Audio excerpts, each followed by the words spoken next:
CNN has learned that around 1,000 U.S. Army paratroops are headed to the Middle East. Now, sources are telling CNN soldiers with the Army's 82nd Airborne Division are expected to deploy in the next few days. Now, here's another question. Why are troops being deployed when President Trump insists talks with Iran are progressing?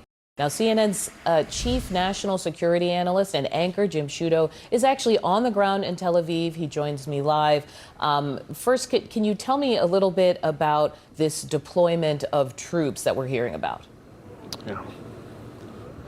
Well, Audie, whatever the president ultimately decides about a ground operation in Iran, all the pieces are now in the region to carry one out. And it's not just the 1,000 paratroopers. You have Marines deployed to the region, and then all the forces, the air transport, et cetera, that one would require to put troops on the ground, whether that be, you've heard the discussion of Karg Island, which is so central to Iran's energy industry, or perhaps along the shores of the Strait of Hormuz to secure the Strait of Hormuz. We don't know, and ultimately it's up to the president, but at least the pieces are in place. So we're left in a situation not unlike where we were 4 weeks ago before the start of the war, where you have two tracks at the same time. You have diplomatic discussions with Iran, or at least now laying the groundwork for those discussions, with an enormous military buildup.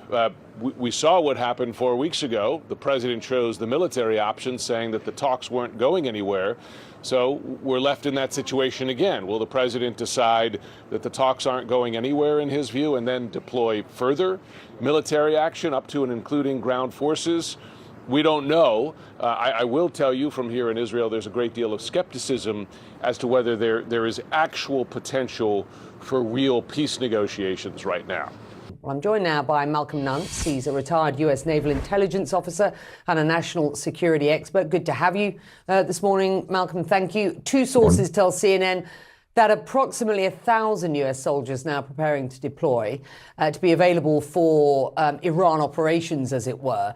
And you've listed some of the units and hardware that make up this force, saying, quote, "This force is not leverage. This is a commitment to take action." What action do you expect at this point?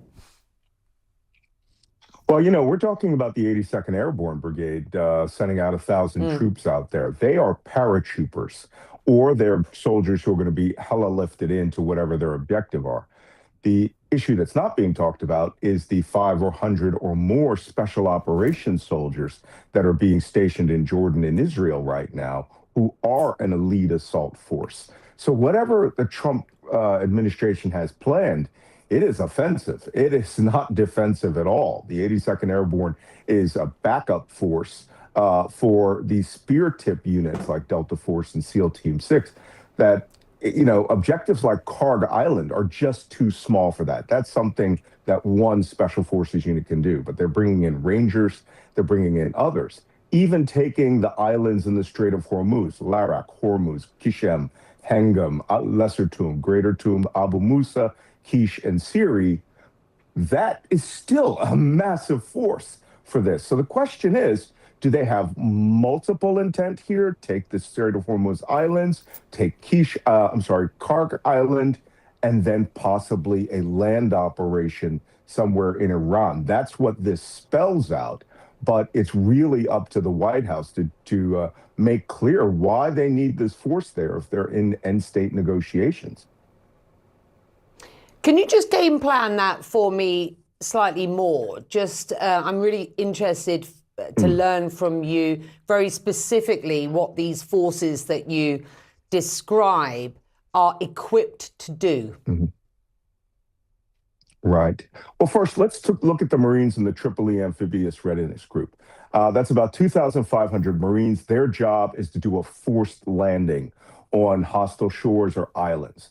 A group like that could be used against, Bandar Ijas, which is a large secondary oil pumping facility for Iran on the Indian Ocean, or to hazard their warships to go through the Strait of Hormuz and launch from ships and do an amphibious landing on like Larak or Kishem Island.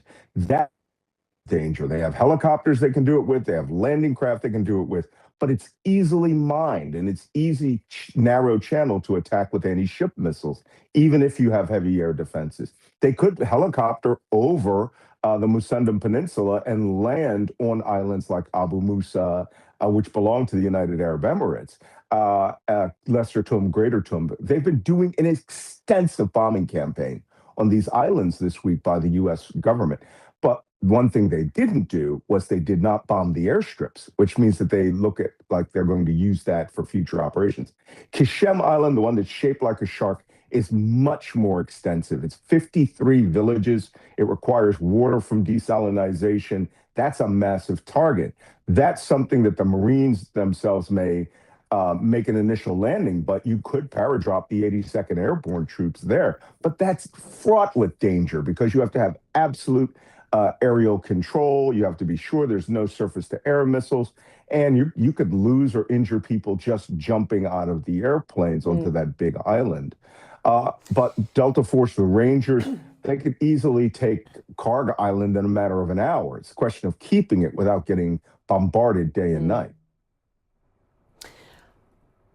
I wonder whether you believe that the deployment of these troops has been part of the long-term planning and strategy, or whether this is a US administration, I don't want to say making things up as they go along, because I have no idea, what the thinking has been behind the scenes.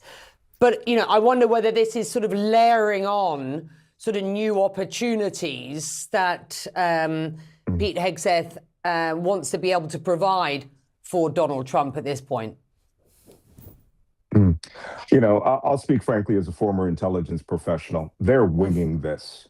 Every military activity that we see does not show phased planning that was part of a strategic campaign in the pre-war, where the Pentagon thought about it, prepared it, and had it ready. None of these forces were ready, especially the Marines. I mean, they seem to be an afterthought.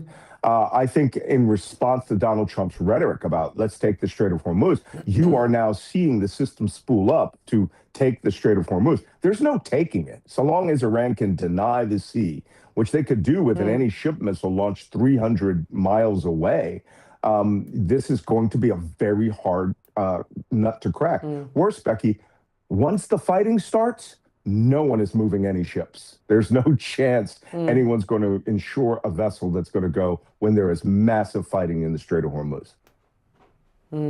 I've got reporting that says that key regional partner Saudi Arabia certainly wants Iran's missile capabilities sort of closed out, degraded before this war ends. So they've said to me very specifically they don't want civilian infrastructure targeted. The Wall Street Journal reports that Gulf allies, including the UAE, where I am, are considering joining this fight because they've been so relentlessly targeted in Iran's retaliation strikes or attacks. I mean, they call them reckless and unprovoked. There is no suggestion as of yet that the UAE or the Saudis are prepared to jump in offensively in this fight and join, the US here. But I wonder what a coalition would look like and achieve, and just how much degradation do you believe of Iran's military capabilities we've seen to date to ensure long-term stability in the region where I am? Well, a coalition is not hard to put together. I mean, the GCC already has its informal networks for the militaries. The UAE would probably work with the United States in recovering an island that was stolen from them, Abu Musa Island. The Iranians just summarily took that some 20 or some odd years ago. The Saudis, on the other hand, have a big armed force, but the key component of that is using their air power to provide cover and defense for U.S. forces and other forces in the that are coming along and seizing these literal islands. As far as degrading Iran's ballistic missile capability, let's all be realistic here, okay? You cannot just say it and it's done. If it's going to be a question of degrading it and before we declare the war over, we're going to be here a year, because those missiles can be hidden, they can be moved around. We haven't even gotten into the large number of short-range ballistic missiles that they have, and we could hunt them for some time to come, just as we did in Iraq. But now you're talking an extended period of strife.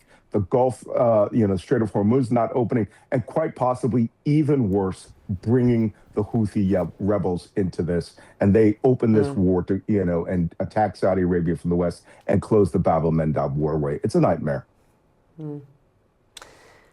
Malcolm, your perspective's really valuable. Thank you very much indeed for joining us. Malcolm Nance with us this morning. Thank you.